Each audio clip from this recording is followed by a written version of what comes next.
নমস্কার বন্ধুরা, মিষ্টুস kitchen and ভ্লগে আপনাদের সবাইকে স্বাগত। আমার আজকের রেসিপি দই চিকেন। সবসময় চিকেন কষা, চিকেনের ঝোল খেতে খেতে বোর হয়ে গেলে মুখের স্বাদ বদলানোর জন্য চিকেনের এই রেসিপিটি বাড়িতে ট্রাই করে দেখতে পারেন। আশা করি আপনাদের সবার খুবই ভালো লাগবে। ঘরোয়া কয়েকটি উপকরণ দিয়ে কিভাবে এই দই চিকেন রেসিপিটি আমি বানিয়েছি সেটাই আজ আপনাদের সাথে শেয়ার করব। এর আগেও আমি আরও দুটো চিকেনের রেসিপি আমার চ্যানেলে দিয়েছি। আপনারা যদি না দেখে থাকেন তাহলে এই ভিডিওর নিচে ডেসক্রিপশনে আমি লিঙ্কগুলো দিয়ে দেবো, আপনারা চাইলে দেখে নিতে পারেন। যাই হোক, আসুন বন্ধুরা, দেরি না করে দেখে নেওয়া যাক আমি কিভাবে বানিয়েছি আজকের এই দই চিকেন রেসিপিটি।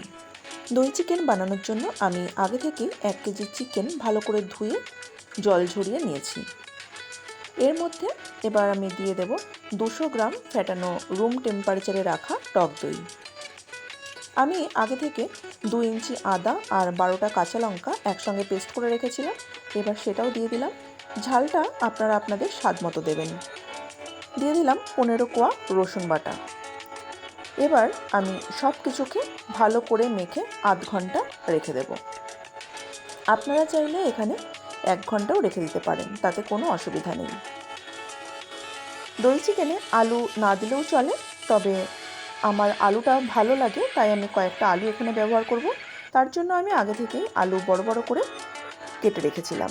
এবার কড়াইতে আমি 5 চামচ পরিমাণ রিফাইন তেল দিয়ে দিলাম। এই তেলেই পুরো রান্নাটা করব। আর হ্যাঁ, রিফাইন তেলই ব্যবহার করতে হবে, সর্ষের তেল ব্যবহার করা যাবে না। তেলটা গরম হয়ে গেলে দিয়ে দেব কাটা আলুর টুকরোগুলো।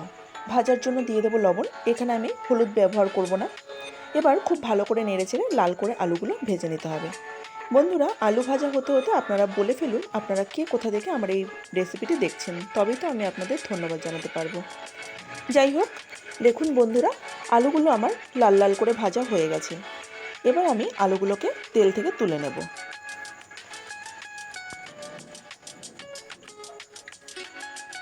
এবার ওই তেলের মধ্যেই ফোড়নের জন্য দিয়ে দেবো 4 টুকরো দারচিনি, 4টে মুখ ফাটানো এলাচ, 8টা গোলমরিচ আর 8টা লবঙ্গ।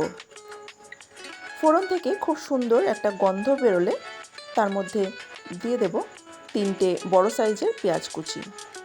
পেঁয়াজটা হালকা গোল্ডেন করে ভেজে নিতে হবে। পেঁয়াজটা আমার ভাজা হয়ে গেছে। এর মধ্যে দিয়ে দেব আগে থেকে ম্যারিনেট করে রাখা মাংসটা। এবার নেড়ে চেড়ে দিয়ে দেব 1 চামচ লবণ আর কালারের জন্য দিয়ে দেব 1 চামচ কাশ্মীরি লঙ্কার গুঁড়ো। আমি যেহেতু হলুদ ব্যবহার করিনি, এখানে কাশ্মীরি লঙ্কার গুঁড়োটা একটু ব্যবহার করতেই হবে, তাহলে কালারটা খুব ভালো আসবে। খুব ভালো করে মিশিয়ে নেব। মেশাতে মেশাতে যখন মাংস আর দই থেকে জল ছাড়তে শুরু করবে তখন ঢাকা দিয়ে মিডিয়াম ফ্লেমে 10 মিনিট রান্না করে নেব। 10 মিনিট পর ঢাকনাটা খুলে নিলাম। দেখুন বন্ধুরা, অনেকটা জল কিন্তু এবার বের হয়ে গেছে। এখন আগে থেকে ভেজে রাখা আলুর টুকরোগুলো এর মধ্যে দিয়ে দেব। যেহেতু অনেকটা টক দই এখানে ব্যবহার হয়েছে, তাই টকটাকে ব্যালেন্স করার জন্য এখানে দিয়ে দেব 2 চামচ চিনি। আবারও ভালো করে নেড়ে চেড়ে আরও 10 মিনিট মিডিয়াম ফ্লেমে রান্না করে নেব।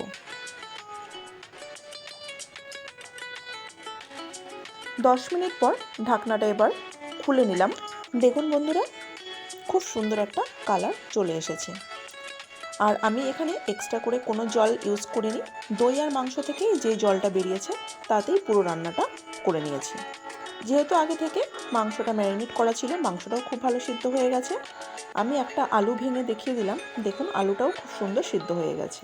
আমি প্রথমে 1 চামচ লবণ এই রান্নাতে দিয়েছিলাম, আরও 1 চামচ লবণ দিয়ে ভালো করে মিশিয়ে নিলাম।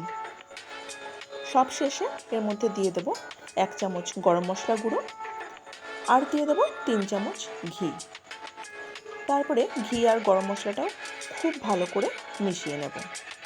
গন্ধটা যাতে ভালোভাবে মাংসের সঙ্গে মিশে যায় তার জন্য ঢাকা দিয়ে 5 মিনিট রেখে দিলেই তৈরি আজকের দই চিকেন। 5 মিনিট পর আমি একটি বাটিতে এবার তুলে নিচ্ছি। দেখুন বন্ধুরা, কতটা সুন্দর দেখতে হয়েছে, খেতেও ততটাই সুস্বাদু হয়। গরম ভাত বা রুটি বা ফ্রাইড রাইসের সঙ্গে এই রেসিপিটি খুবই ভালো লাগে। আপনারা অবশ্যই বাড়িতে একবার ট্রাই করবেন। বাড়িতে বানালে কমেন্টে অবশ্যই লিখে জানাবেন আপনাদের খেয়ে কেমন লাগলো। আমার আজকের এই দই চিকেন রেসিপিটি যদি আপনাদের ভালো লেগে থাকে তাহলে অবশ্যই ভিডিওটিতে একটি লাইক করে দেবেন আর ভিডিওটি নিজের আত্মীয়-স্বজন বন্ধুবান্ধবদের মধ্যে বেশি বেশি করে শেয়ার করে দেবেন। আর এই রেসিপিটি ভালো লাগলে যে সকল বন্ধুরা ফেসবুক পেজ থেকে আমার এই রেসিপিটি দেখছেন তাদের কাছে আমার এই পেজটিকে ফলো করে দেওয়ার অনুরোধ রাখলাম। আর যারা ইউটিউব চ্যানেল থেকে আমার এই রেসিপিটি দেখছেন তাদের কাছে আমার চ্যানেলটি সাবস্ক্রাইব করে দেওয়ার অনুরোধ রাখলাম। পাশে থাকা বেল আইকনটি অবশ্যই ক্লিক করে রাখবেন নতুন নতুন রেসিপির আপডেট সবার প্রথমে পাওয়ার জন্য। আজ এখানেই শেষ করছি, আবার আসবো অন্য কোনো নতুন রেসিপি নিয়ে। সবাই ভালো থাকবেন, সুস্থ থাকবেন, ধন্যবাদ।